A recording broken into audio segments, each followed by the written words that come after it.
Welcome to Learn From Us podcast. Hello, everyone. Live? My name is Seth. Are we doing this now? This is Paul. Good morning. I'm Paul. This gorgeous You're not being Paul. next to you, Paul, Yes. is a.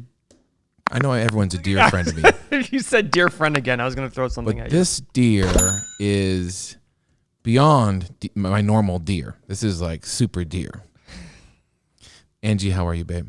I'm wonderful. Thanks for having me today. Angie and I just met about 47 seconds ago. Angie I'm is still sweating. Yes. Ange. Can we call you Ange? Yeah, you can call me Ange. So, we had a mutual friend years ago. Who was it? We'd rather not say. He was the trainer at a gym. We met at the gym, actually. Who's we? Seth and I. Seth and I. Actually, I met Seth. So I've been to a gym, Paul. You know. Were you Laugh. taking his wife. pictures at the gym? What were you doing at the gym? Probably. I'm so handsome and fit. Well, you are handsome. So we actually were like in the same spin class. I thought we met at a bar. We met. Well, normally Tinder? I don't remember. Did you guys meet on Tinder? Normally there was no. There wasn't No. even internet back then, No. Paul. This was the late 1900s. No, I think we met around 2004 or 5. 2006. 2006. 2006. It was January 3rd, 2006. How do you know January 3rd? Well, Because that's I when I went to started the gym working out. on January 1st. When we started working out. Was this a New Year's resolution thing for you? Most likely. Probably. It's already Probably. over. Yeah. I actually didn't start this year. So Angie has been a part of my life for a long time now, Since January 3rd, 2006. and I love her dearly. Beth as well. We've gone on vacations together. Vacations? So Are you Angie, going to go down for that? I mean, yeah, sure. Why Well, not? that's It's nice a new of you. person and beautiful. New person. Of course you will.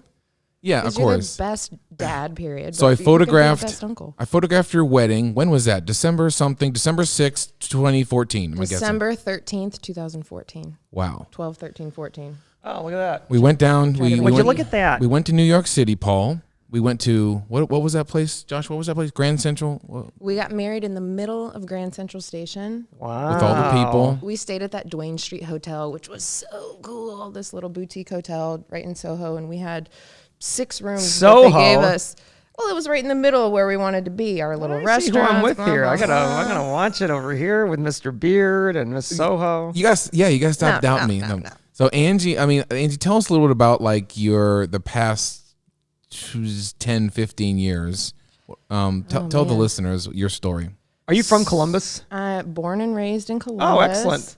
I like to say that, honestly, I'm a little bit more of like a child of the globe.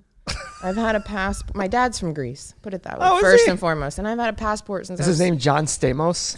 George, of course. George Stamos. Yeah. Okay, gotcha. Brothers George, your uncles They're all George. George, and Dimitri. Do you guys have a restaurant? No, but we own a lot of real estate. Oh, that's good. Same Probably in thing. cash too. Same thing. Those foreigners. So my stepmom actually has a restaurant, a donut shop. Donut shop? Yeah. Where are the donuts? Buckeye Donuts on Ohio State's campus. Get in that more. I don't see any donuts here. You're okay. Just don't pull up your mouth a I bit. should have brought some. So my story. Are you Greek Orthodox? Yes, because it's on my right hand. Yeah. Notice. Wow, Paul, very astute. Well, same with Jimmy.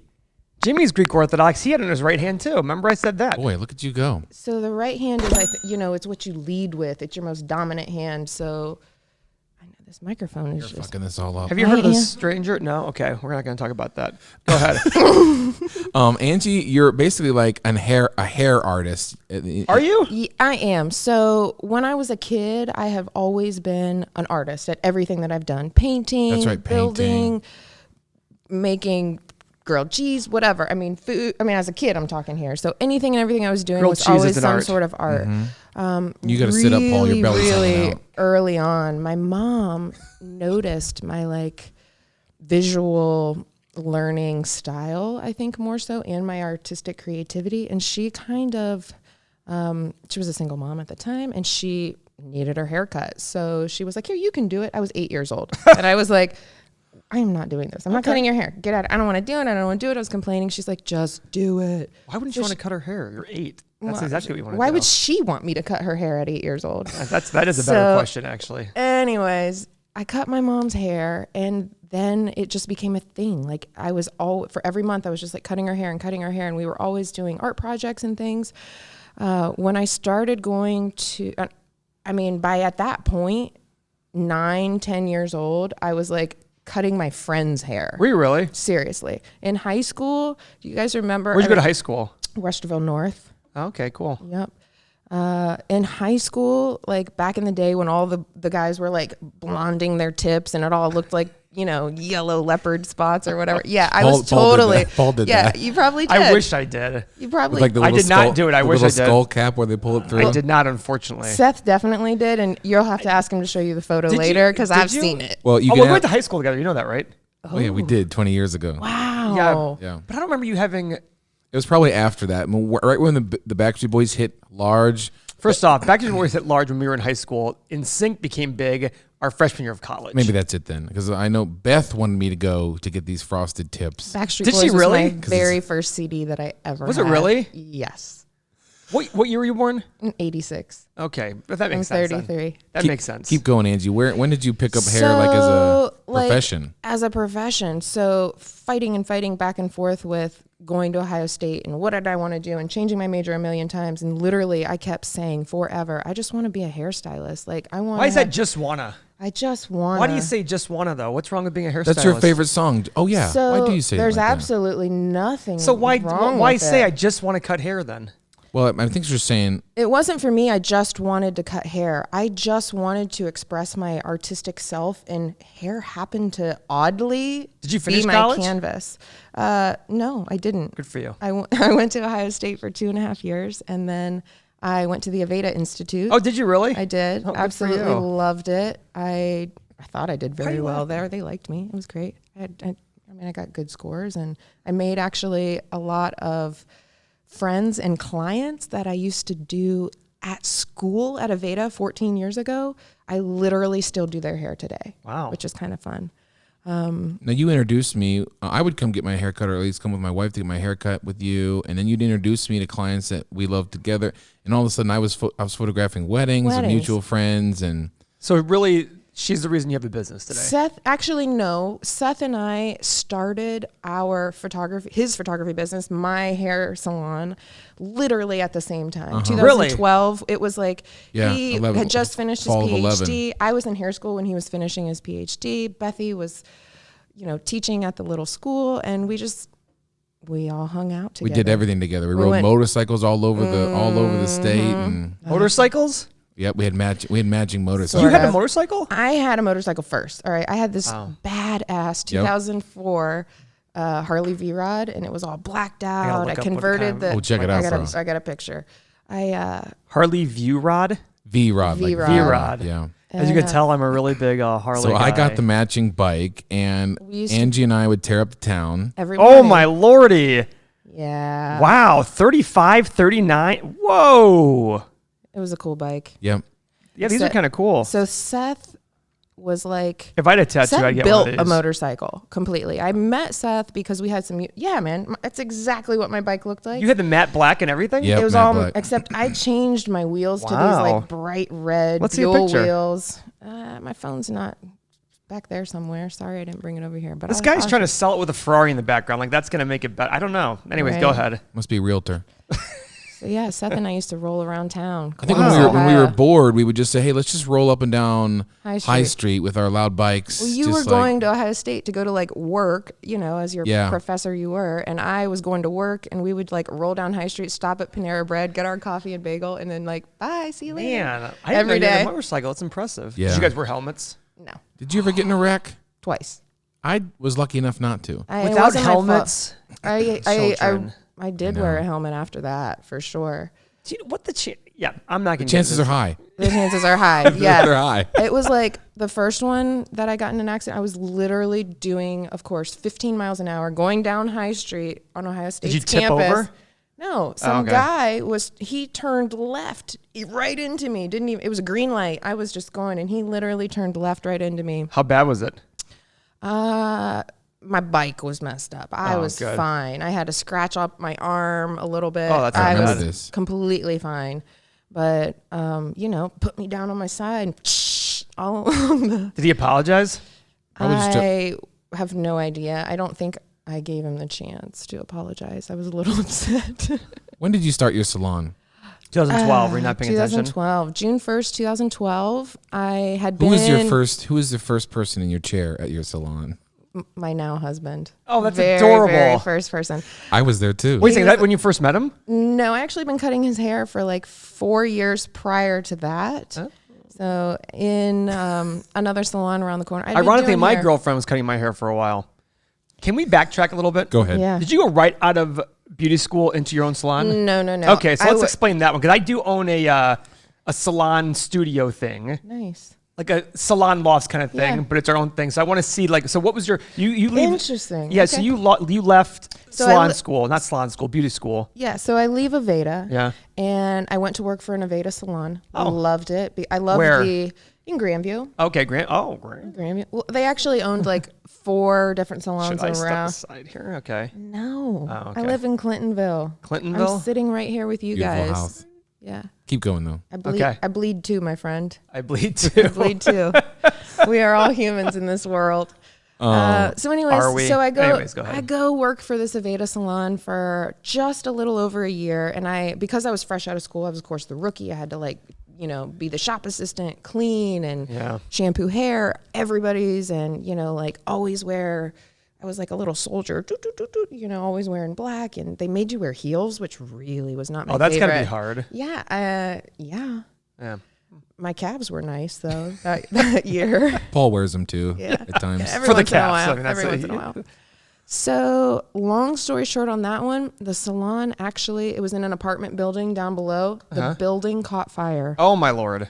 burnt to the ground, ashes. It's now Matt the Miller's restaurant. They Okay. rebuilt it on Grandview Avenue. So when that had happened, very politely, I kind of asked for just a really nice, letter of recommendation for wherever I wanted to go, because they now had 20 different people that they were going to try to fit into their other 3 salons around the city. And because I was the rookie, I was going to have to drive to New Albany.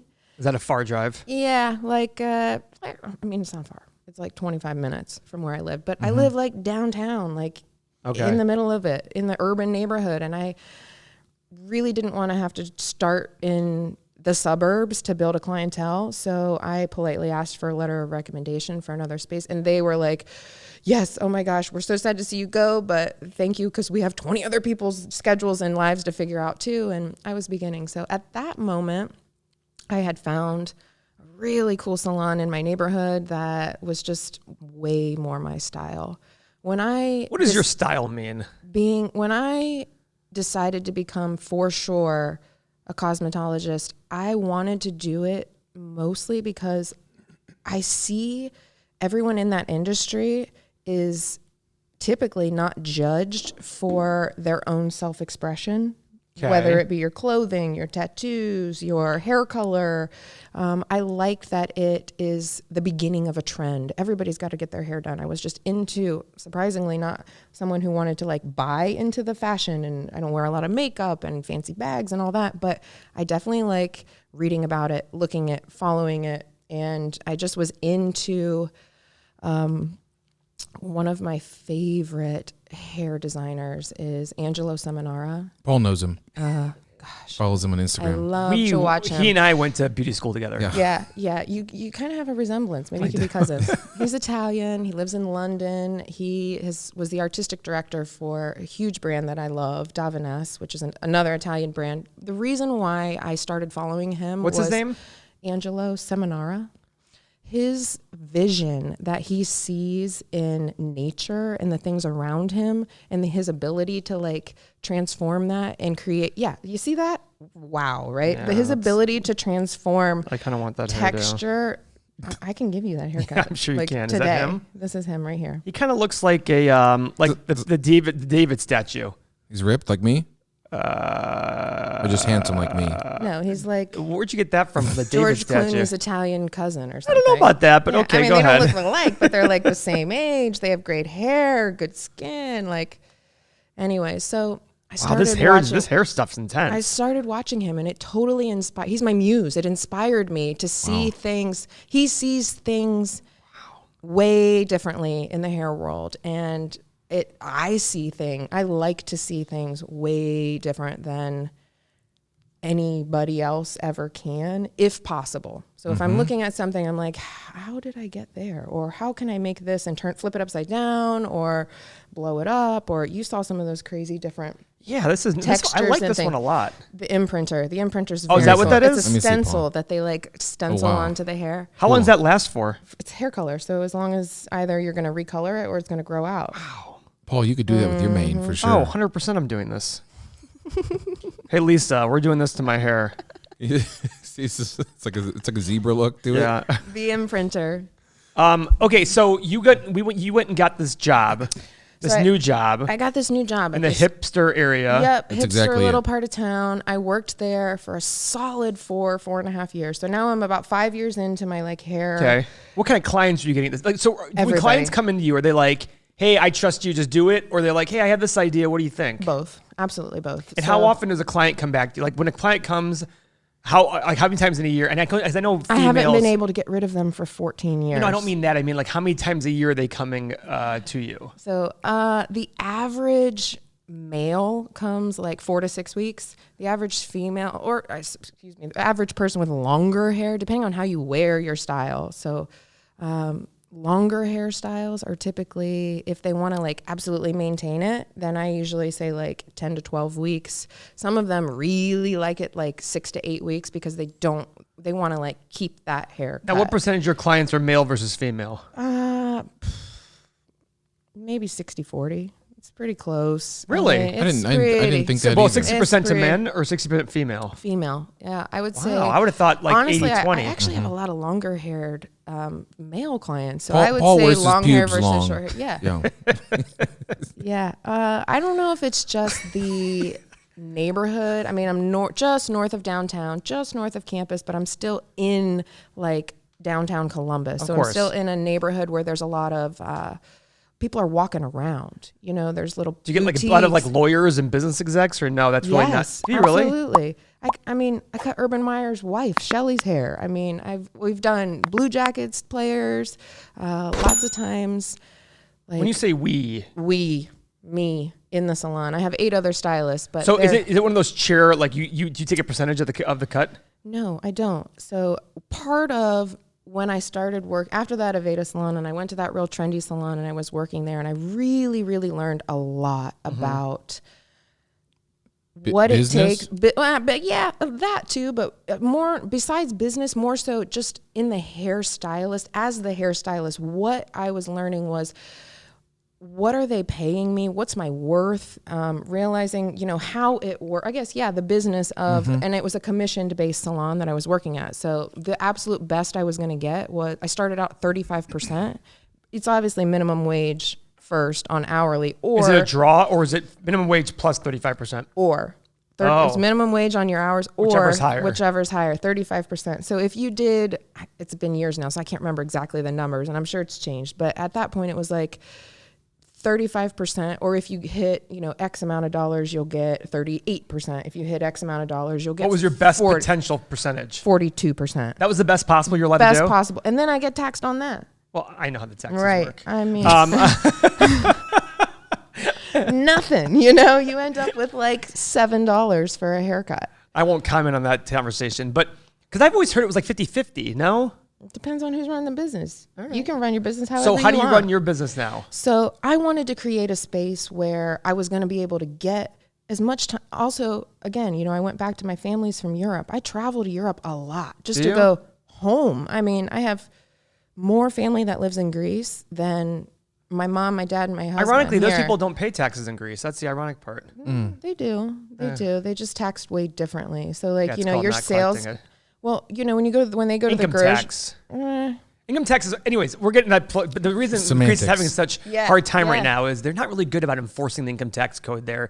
It's very much we're just going to trust that you're paying whatever you should be paying. Actually, Go ahead. the way that they enforce it is they put the tax. They do actually enforce it. They put it on. They put it on the electric bill. I know this because I own a house. But that's not the income tax though. No, the property That's tax. what I'm talking about. I'm talking about the income tax. You're right. Yeah. The income tax is a hard thing. But anyways, go ahead. So you wanted to create this. You wanted to be able to go to Europe a lot and et cetera. I just wanted to. A little more freedom? No, I didn't want freedom. I just wanted to literally live my life. That's freedom. I don't. whatever you want to call it. I just wanted to be able to, I think that quality versus extreme quantity is, or just in general, quality is important to me. Okay. So my quality of life, being able to see my family, I can't just have 2 weeks of vacation a year and someone not let me take them in consecutively 2 in a row.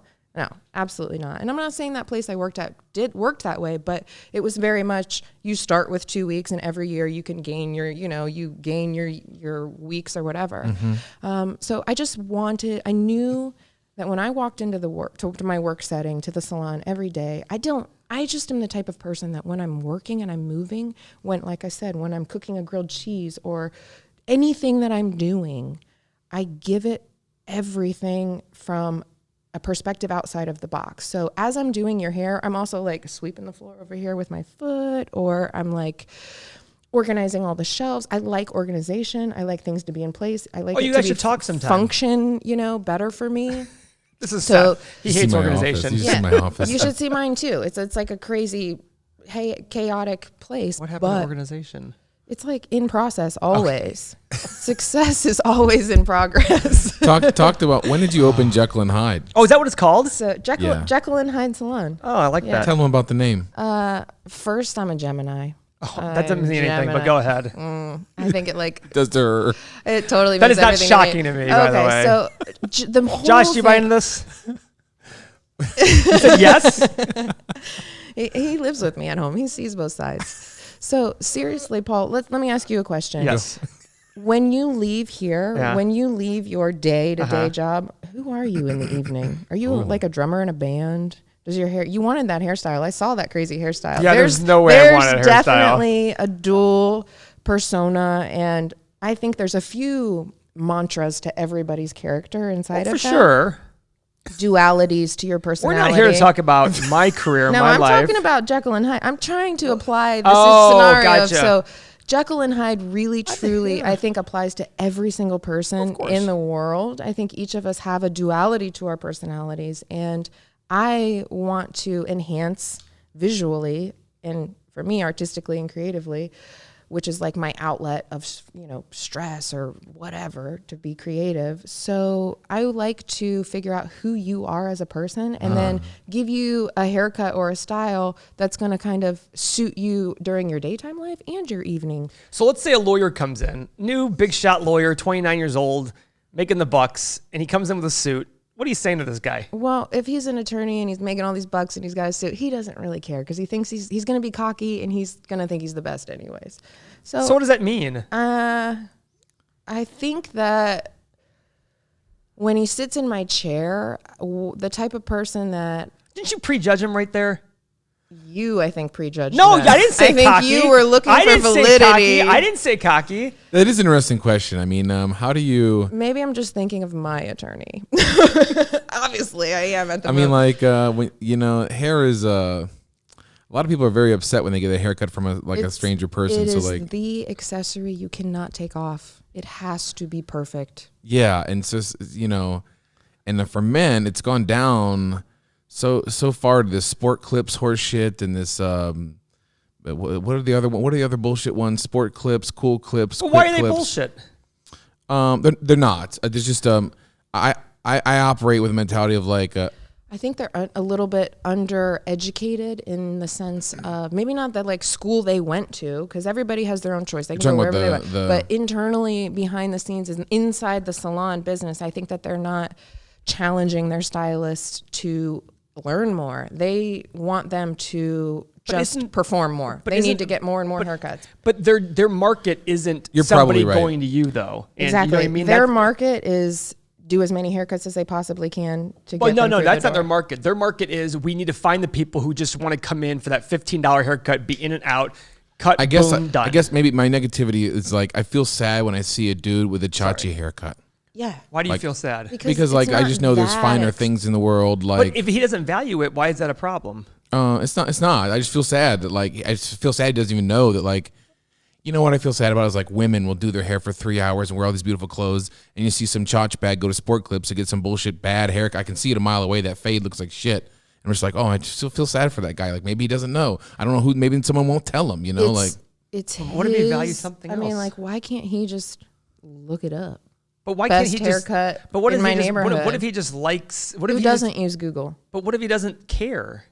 Well, you're right. Maybe he doesn't care. What if he cares more about the sneakers on his feet? He does care, though. I think he does care. I think Paul, I think about really it more. You typical artist. All of you guys think you know what's best for everybody. No, we visually see things. So, I understand. Self-image. My girlfriend is a designer, and she'll walk into a place and go, "Don't these people get it?" I'm like, "No, they don't," and maybe they just don't care. She's like, "Really?" I'm like, "Yes." Look, I'll tell you what it is. I guess I'm maybe sad that maybe his wife that probably wants him to look better just doesn't have the heart to tell him. So we're just gonna go whole life with the crappy haircut. Where he could be more handsome or look better. Or maybe she thinks, well, I used to date a guy who really cared about his hair and he was too vain and drove me nuts. He didn't give me attention, I never thought about that. Here's a nerd or whatever, and he actually pays attention to me because he realizes I'm the best. I don't think that's it, Paul. I think you ask any woman in the world if their guy could get an awesome haircut versus a sports clip, they would be like, no, I don't think so. It's like, no, I probably want him to look better. My wife, so. But maybe he has other attributes. I'm getting off the path. The whole point I'm trying to make is you artist people are kind of, anyways.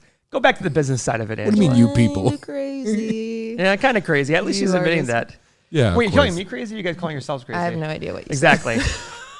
So let's get back to the business part because this is really interesting. So you went from. So I went from a commission-based salon, and I did not want to actually go work for myself in the salon loft. Oh, settings. You didn't want to? No, but because of my growing up in a family of real estate people, I knew absolutely that, without a doubt, I always knew that I was going to own my own space, either it be a hair salon.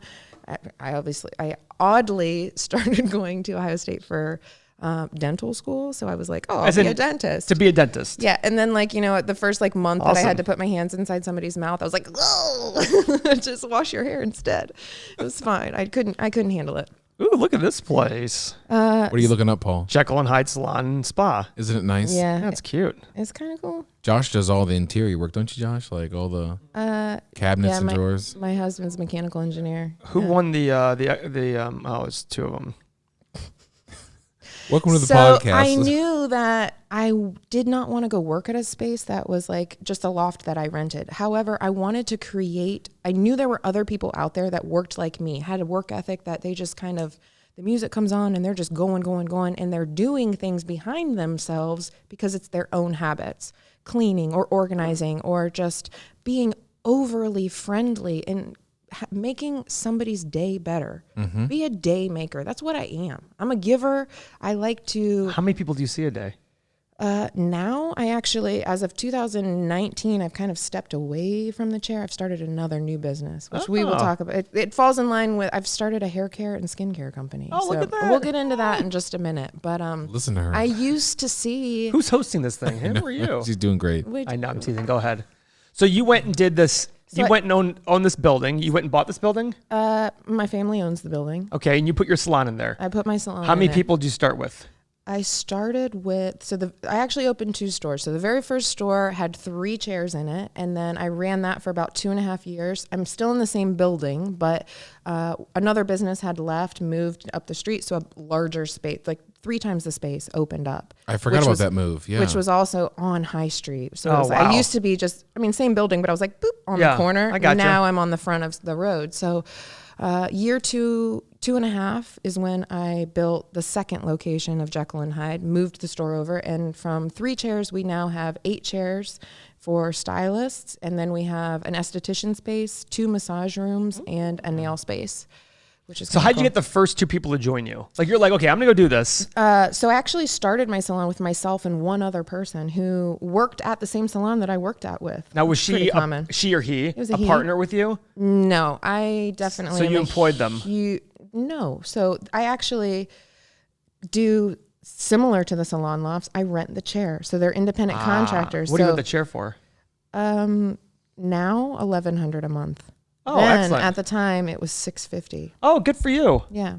So they keep everything. They keep everything. They pay their own taxes. They deal with all of their own. They have to buy all their own product. Anything and everything that they use on their clients and customers that come in, and everything they sell to them, they buy. I provide I regulate what we use. I've chosen to, inside our salon, we use the Davines brand. The reason why I use that is because they are literally they are striving to be the most ethical company in the entire world. And I'm not just talking like hair company. That's in subjective. the world. Yeah, I mean, sustainable. So for me, it was important I wanted a plant-based company. I wanted to have as little possible chemicals in my products that I'm using. No ammonia in my hair color was super important to me. So I did some research and I found this company. They service. So you didn't know it before? I mean, I was using Aveda. I went to the Aveda school. I was working in Aveda salon. Right, but you didn't know Davines before? I did not know about it. I actually discovered them right when I opened my salon. I started looking at distributors. What distributors are in my area? Where am I going to buy my product? What are they selling? I saw Davines. The packaging got me right away. It was absolutely beautiful. The way that it felt, I realized, I'm like, oh my God, the bottles are like 33% less plastic, all this recyclable material. Then I decided to go to Italy and visit the factory. We went to Parma, my husband and I. Parma, Cleveland, or Parma, Italy? Parma, Italy. Okay, gotcha. Yeah, the factory, the village there is run on solar, and it's right by the big river. It's amazing. Right along the train tracks, everything's run on solar. They're growing the vegetables and things that they're using inside of their products. Everything is. Parma, Italy is all run on that? Davines. Oh, Davines, Italy. Okay. The company. No, Davines is the brand. Okay. It's located in Parma, Italy. Is the one running everything. Yeah. Okay, I think you said the town was. No. It's kind of spelled like Divines. I got it. Yeah. Okay. Yeah, no. So Davines is the company. So they're my hair color supplier. They're the hair color company that I use. We also sell their retail in the salon. So I still use it today. And my salon's been open for 8 years now. This is its 8th year. And this year, since day one of opening in 2012, I had always wanted to have my name on a brand, my name on a bottle of shampoo, my name on... Why'd you want your name on a bottle of shampoo? Who doesn't? I don't. Oh, I don't. You own a hair, but why did you want to buy a bunch of hair salons, studios? Well, because I like the business aspect of it. Okay. Yeah, my name's not on there. Okay. I think I wanted it, one, for the business, actually second for the business aspect of it. But two, first off, I wanted it because if I have my own salon with my name, Jekyll and Hyde, or whatever name it is I'm putting on the door, essentially my brand. Oh, so that's what you mean. You mean Jekyll and Hyde's on your... Or whatever it is for my salon, whatever the name may be. Okay. So 8 years later, I have finally been able to develop the formula, find the chemist to make it for me, and get this manufactured for me. It's actually called Nisla. Nisla, N-Y-L-A? That's how you pronounce it. It's Nisla. I've got the box right there. So okay. So the name Nisla. Look at the branding on this, Paul. You like it? It's adorable. I like it too. Now describe your thoughts as you open the box, Paul. I'm not really good at doing that kind of stuff. That's why I want you to try do it. Give us your It's a white box with black writing on it. Does it feel good? Listen to this, folks. Yeah, it feels good. What is he opening right now, Ange? So right now he's opening our we have a full kit, Nisla Life kit. These are the first products that I have created. Smells right. Nice, right? Yeah. So I wanted to go further back into my roots a little bit, my Mediterranean heritage, culture. I really, really, really am into. I made that soap myself. I kind of like the smell. Mm-hmm. Smells like candy. It's organic olive oil, coconut oil, and mastic oil, mastica. So mastica is like my secret kind of ingredient in all of that. That smells nice. Organic olive oil and honey. Dude, this branding is on point. How did you do this?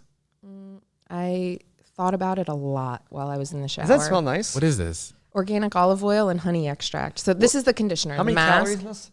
Don't eat it. Oh. It's a face mask? It's a hair mask. It's a hair it's product. for hair. I thought it was face mask too. I so thought it was there's too. a shampoo and a conditioner, and then I also have a skincare. We have a foaming face wash and a toner, which is like the second part of cleansing. Paul, why don't you wash your face a little bit with that?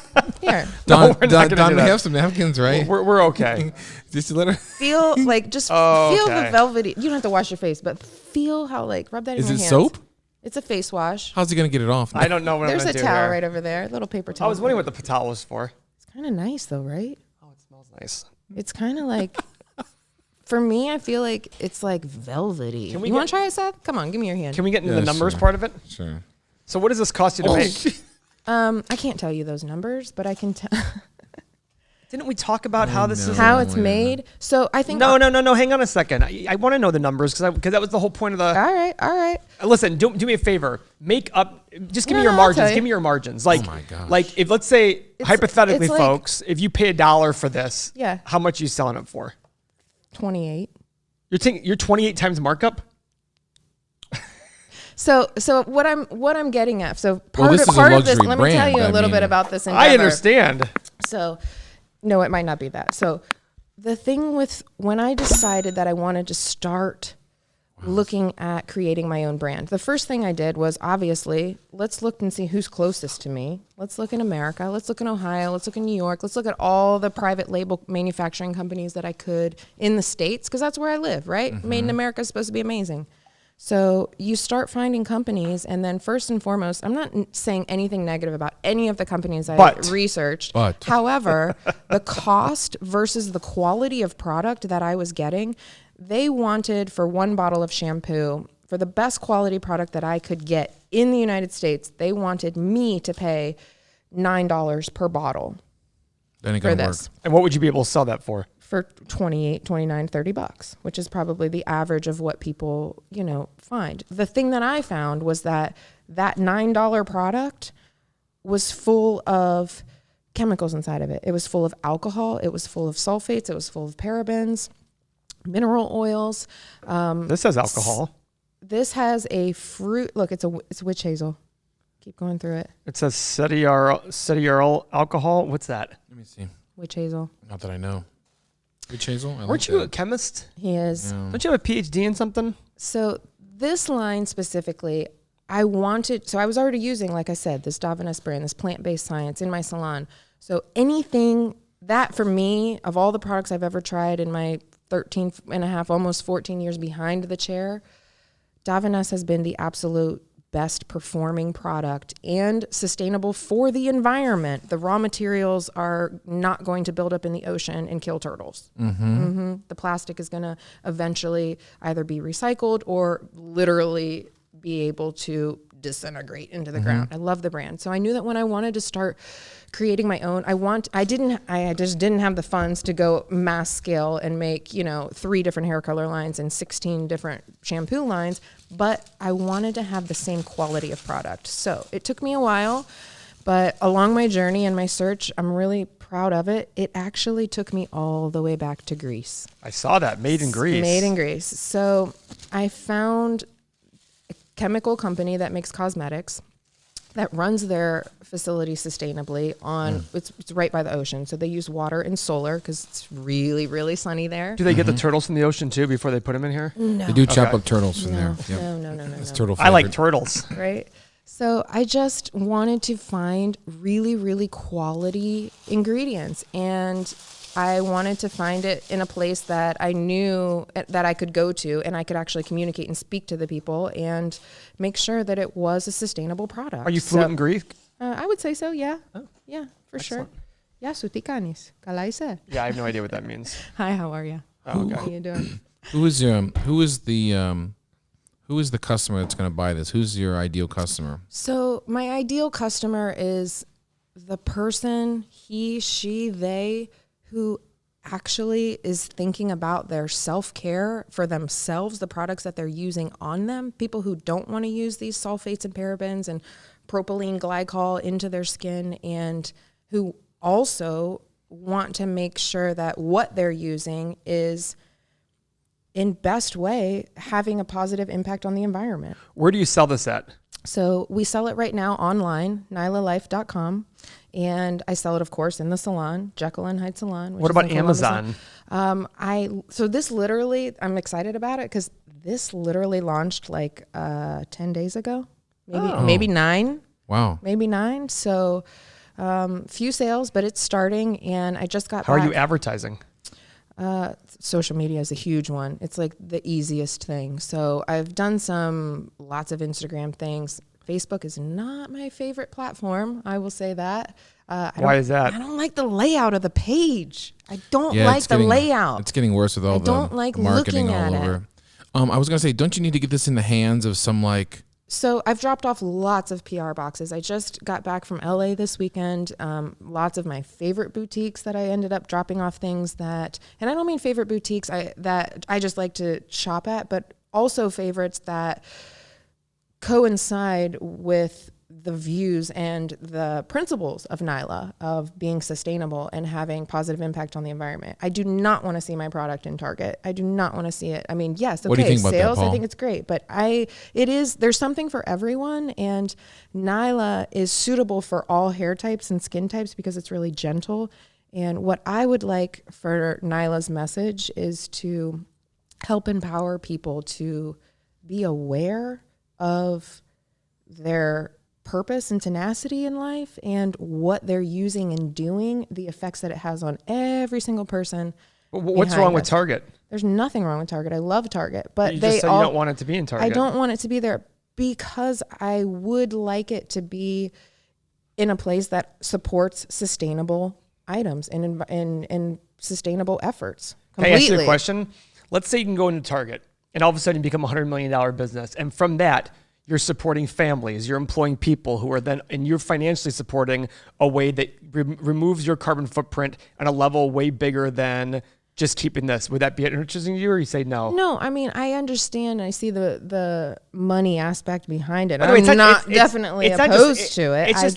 It's not my first foremost dream of where I wish to see my product. For me, it's a boutique line. I don't want to see it resold somewhere. I want it to be distributed through professional environments, through like. What do you mean not resold somewhere?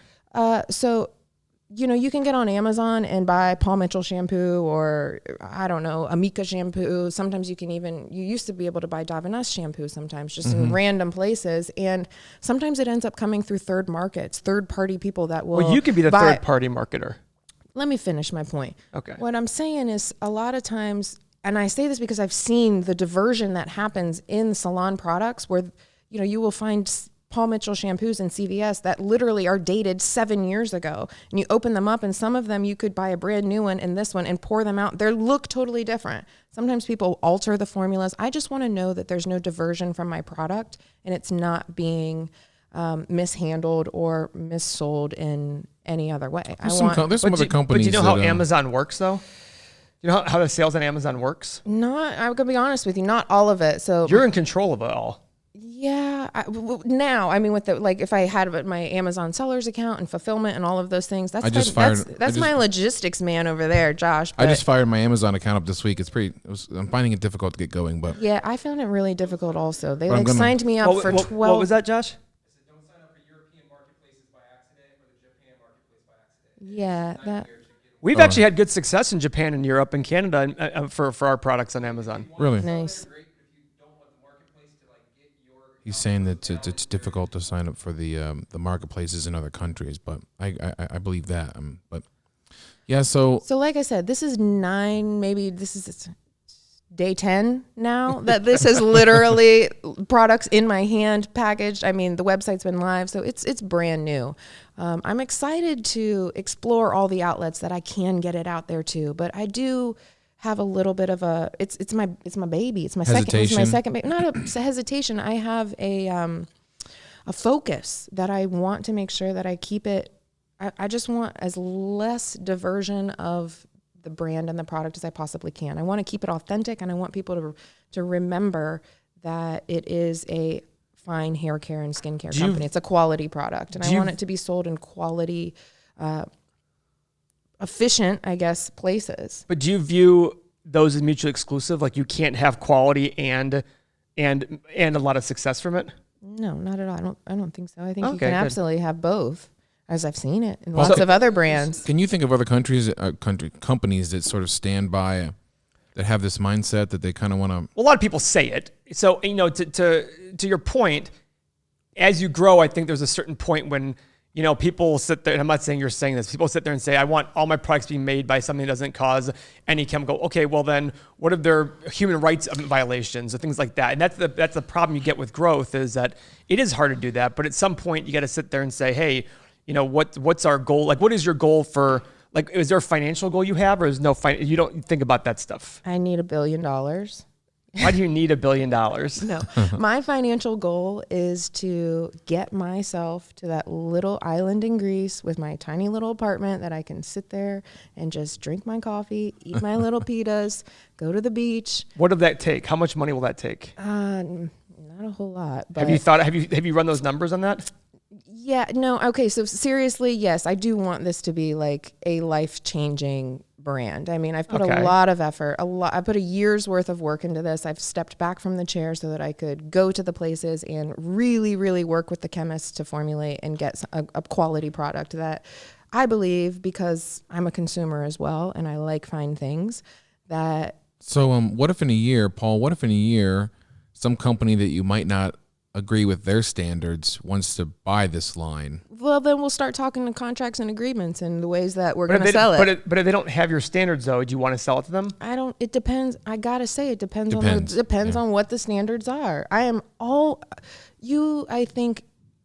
Anyone in a business setting are never going to be successful if you're not open to change and just being open to what other people have to offer or their other values and beliefs. And if it's something that maybe I haven't heard of it yet, or maybe if it's not something I completely agree with, I need to know why you're doing it, what you're getting out of it, and where it's going, kind of a thing. And maybe I just need, if you want my product that bad to be in that store as well, I just want to make sure that I'm working with people that are on and of the same mindset and that want to promote a good product because it's positive for humanity as a human using it, and first and foremost for my environment, because without those turtles in the ocean, you and I both know we're not going to be here much longer. Paul, do you struggle with but our children, our children's children? Paul, do you struggle with someone who seems like they're putting their money where their mouth is in terms of sticking by a brand and their I just think that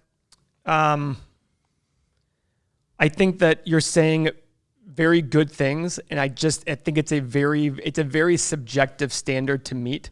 And you might someday sell this to a great company who sees your views, and you're going to have 10 million people who think like you, who call you a sellout, who call you terrible, who call you whatever, all these other words. No matter what they're saying about me, as long as they're talking about me is all I care. Well, can I know that the things that I do based on my... Well, we all talked about Jeffrey Dahmer. I don't think that's... I mean, listen, I'm going to an extreme. You're a big fan of his, but... Yeah, I have a poster of him in my room. It's signed. Oh, my gosh.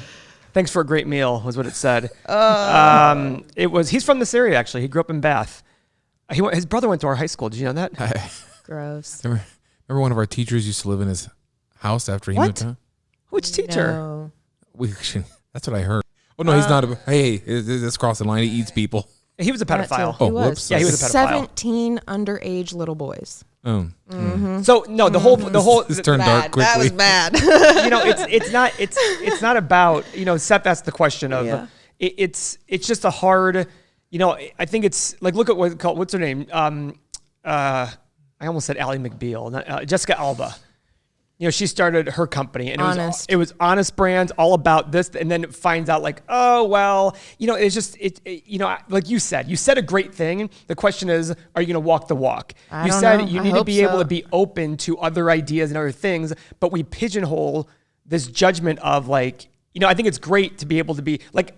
I always tell people there's no difference between ideologies in terms of, does everybody want to save the earth? Absolutely. I think you'd be hard pressed to find somebody who goes, no, flame on. The question is at what cost? And that's where people like me go, hey, I want to make, that's why I asked you the question.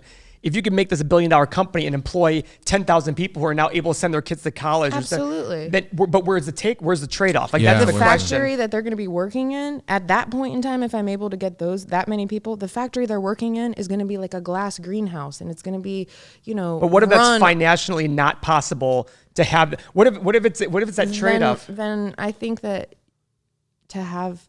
It's hard. It's really, really hard. I struggle with this. What I'm about to say, I struggle with it on a daily basis. And I don't mean it as a criticism. I mean it as a question because I sit there and say, there are, as you would imagine, there are many people on both sides who are very staunch in, I believe this, there's no deviation from that. I think at the end of the day, if I make $1 billion and I do it in a way that doesn't make me feel good about myself for what I'm doing and what I'm putting out into the environment, then it's not for me. And that's just me. And that's my thing about it.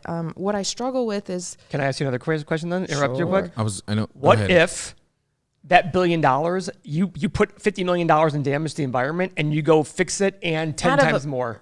I was going to say 10 times more, 50 million out of the billions. I mean, come on. Well, that's my whole point is you're doing something bad in the environment, but you're like, but wait a second. That's exactly what I will do. I'm going to go. No, but I think my point is the trade-off there was worth it then, because you sat there and said, listen, I did $50 million worth of damage to the environment, but I went and put $250 million back into the environment, planting trees, cleaning oceans, doing this. So I did more with that money than the other people would have been had they had not given me the $1 billion. Do you follow what I'm saying there? Yeah, but I don't think that just because from the beginning aspects of creating this, all of the raw materials that I'm using are completely 100% biodegradable and not harmful to the environment. Wonderful. I mean, they're all made from essences and natural oils and plants from the Mediterranean region. Specifically, like 92% of them come from Greece and right surrounding areas, a little bit from Italy.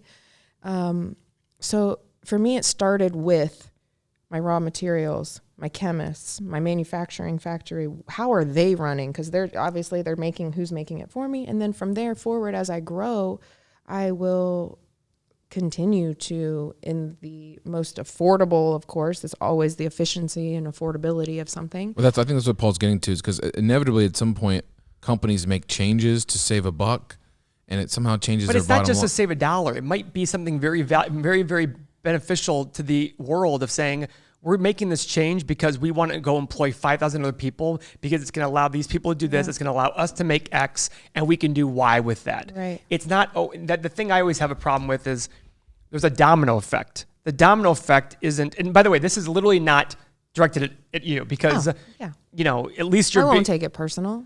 That's why I asked you the margin question, because if you really have, which you clearly don't have 28-to-1 margin because you said it was either way. Let's say your cost is $5 a bottle and you're still selling for 20. That's a pretty good margin. You've got almost it's $1.27 because I bought it in Europe. Oh, well, but what about landed? With shipping, what are we at, Josh? $1.70. Taxes, everything? Yeah. You're under $2. $2. Okay, so you have great margins here, and you don't even own the factory yet. So if you were to own the factory, the great news is you have the margin there. But the reason you have the margin here is this is a very busy marketplace. It's busy, and I really, really hunted for the most affordable quality product that I could get. And I got lucky. I got real lucky because I found— How much can they handle in volume, the people who manufacture this for you? A lot. As much as I can buy. I mean— How much are you ordering from them every— So I know it's day 10 into this, by the way. Yeah. So, I mean, my minimum quantity was like 20,000 units. Oh, wow. For, like minimum order for the very first initial order. MOQ, as it's called. What is that again? Minimum order quantity. Okay. I should know this. I don't think you should know it, but okay, keep going. So yeah, I mean, I can go from that's my minimum, so and up. But Paul, are you kind of saying that when someone comes with this hard line, I want this? I don't think she's as hard line as it first came across when she said, "Listen, I got to sit there and hear all these other ideas." Okay. That makes me feel like okay, because at the end of the day, I want people to do what they're passionate about and do what's important to them. For me, I don't think I'm gonna be successful if I truly try to be a competitor at least in the salon industry. One thing I've learned over the last 8 years of owning my own business is yes, there's a lot of like physical, actual salons in my neighborhood down the street. There's probably 10 within half a mile. And a lot of people are like, how do you deal with the competition? And I'm like, do you know how many people live in the city? Their hair doesn't stop growing. I don't look at that as competition. I look at the salons around me. I used to in the very beginning when I worked for other companies because it's like a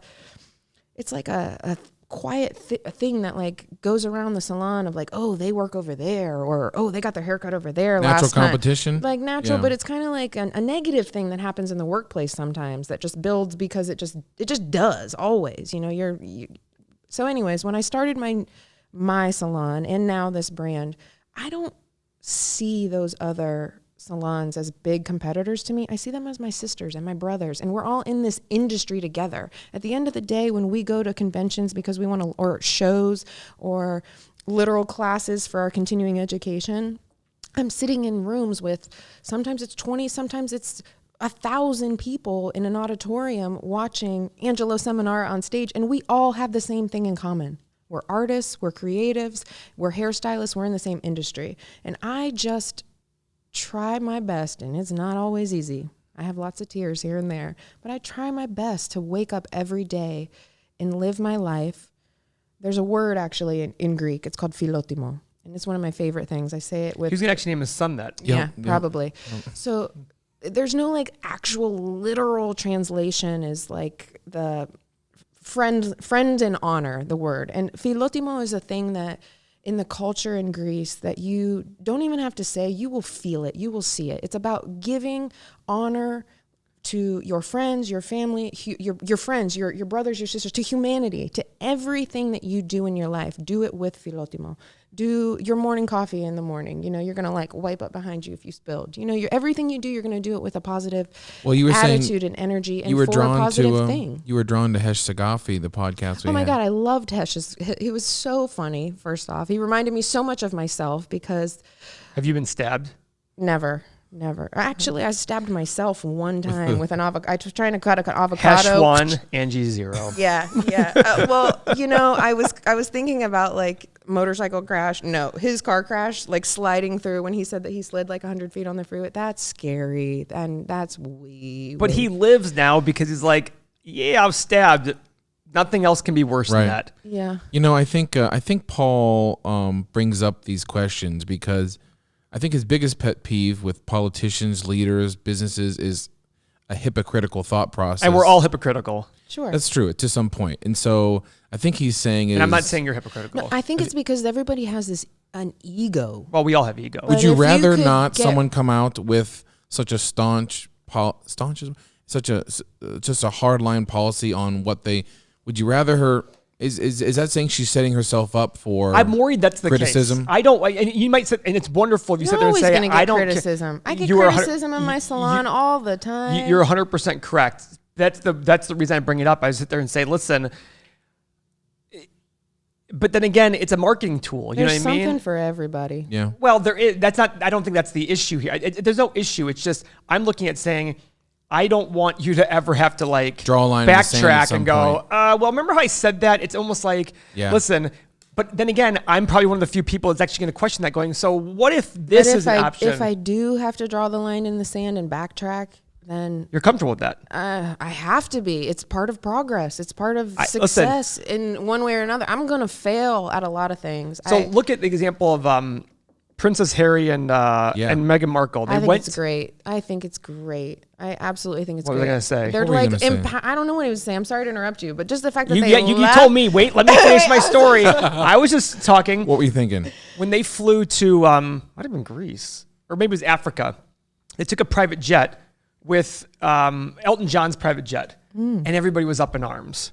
Up in arms, like you're so environmental, blah blah. Which, by the way, I understand that argument because they shared a jet instead of buying their own. No. They used the jet to fly there instead of flying commercial and all these other things they could have done. Mm-hmm. And their comment was, "Well, you're so big on the environment, yet you fly this private jet." Like, well, we bought enough carbon credits to make up for that. Which is, to me, a more consistent response to that, saying, listen, yes, we get it. And I understand the whole thing of like, listen, we're royalty. We can't exactly be on a commercial jetliner. I understand. So it's all these, but they were still bombarded with criticism. Yeah. And you're right. The bigger you get, the more criticized you'll be. I mean, look at Kobe dying this weekend.